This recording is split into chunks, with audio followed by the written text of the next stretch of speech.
Hello, ഞാൻ ബാസിൽ ഷാജി 6ാം ക്ലാസ്സിൽ പഠിക്കുന്നു. GHSS Erattupetta. Hello, I am Aslahathi Hakeem. ഞാൻ 7ാം ക്ലാസ്സിൽ പഠിക്കുന്നു. GHSS ഈരാറ്റുപേട്ടയാണ് ഞാൻ പഠിക്കുന്ന സ്കൂളിൽ. ഞങ്ങൾ ഇന്നിവിടെ നിർമ്മിച്ചിരിക്കുന്നത് മഴമാപിനിയാണ്. ഒരു സിലിണ്ടറിക്കൽ ആകൃതിയിലുള്ള ഒരു ഭരണി എടുത്ത് അത് ലെവലായി പ്ലാസ്റ്റർ ഓഫ് പാരീസ് ഒഴിച്ച് ലെവലാക്കുക. അത് കഴിഞ്ഞ് ഈ ഭാഗത്ത് രണ്ട് ബാറ്ററിയും ഒരു ബാസും കണക്ട് ചെയ്തു. ഇവിടുന്ന് 100 സെന്റിമീറ്റർ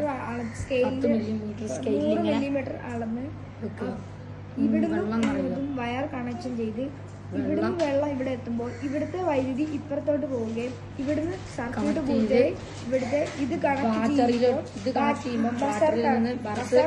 പ്രവർത്തിക്കുകയും ചെയ്യും. അത് ഞങ്ങൾ ഇന്ന് കാണിക്കാം.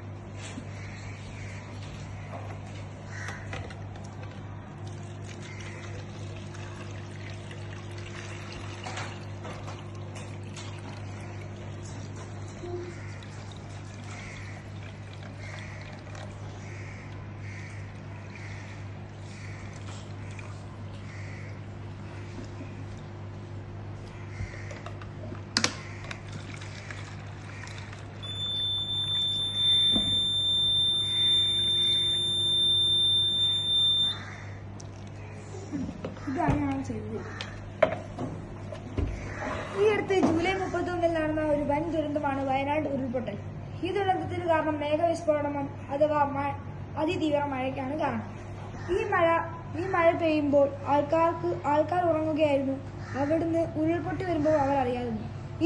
ഈ ഉരുൾപൊട്ടൽ വരുമ്പോൾ 100 മില്ലിമീറ്റർ വെള്ളം മണ്ണിനടിയിൽ താങ്ങാനാവാതെയാണ് ഉരുൾപൊട്ടി വരുന്നത്. അതുപോലെ തന്നെ ഈ ഉരുൾപൊട്ടൽ അറിയാൻ വേണ്ടിയാണ് ഈ മഴപാവിനി നിർമ്മിച്ചത്.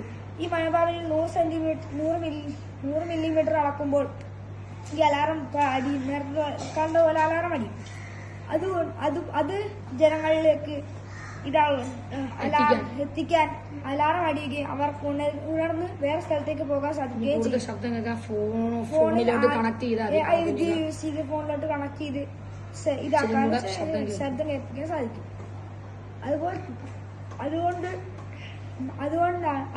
അതുള്ള ചില വീടുകളിൽ ആൾക്കാർ രക്ഷപ്പെടുകയും ചെയ്തിട്ടുണ്ട്.